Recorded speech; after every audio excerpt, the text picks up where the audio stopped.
రాకేష్ మాట్లాడుతున్నాడు. ఏం మాట్లాడుతున్నా వినలేదు కానీ సో ఏమో మాట్లాడుతున్నాడు.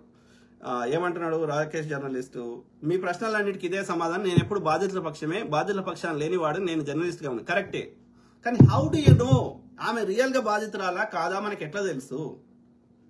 ఆమె కావాలని ఆమె ద్వారా ట్రాప్ చేసి బీజేపీలు చేపిస్తురేమో మనకేం తెలుసు? ఆ బీజేపీ మీడియా ఛానల్నే వాళ్ళ నాయనది ఇంటర్వ్యూలు వస్తున్నాయి. అదొక కుట్రే కావచ్చు కదా, మనకు తెలియదు కదా. మరి మనము ఈ యొక్క కాంబ్లే బ్రదర్ యొక్క సైడ్ వర్షన్ వినలేదు కదా. How can you say? నిందితుడు అనడం కరెక్ట్, బాధితురాలు అనకూడదు. మనకు తెలియదు కాబట్టి ఆయనే బాధితుడు కావచ్చు. ఈమె ఫాల్స్ అక్యూజేషన్ చేయడం వల్ల, ఆయనకు డిఫేమ్ చేయడం వల్ల, ఆయనకు మానసికంగా డిప్రెషన్ ఇబ్బంది పెట్టడం వల్ల బాధితుడు ఈయనే కావచ్చు కదా. ఈమె తప్పు కేసు పెడితే బాధితుడు ఎవడవుతాడు? కాంబ్లే బ్రదర్ అవుతాడు. సో కాబట్టి వీ డోంట్ నో. నువ్వు చెప్పాల్సింది ఏంటంటే నిందితుడు అని కరెక్ట్ వర్డ్, బాధితుడు కాదు. ఇక్కడ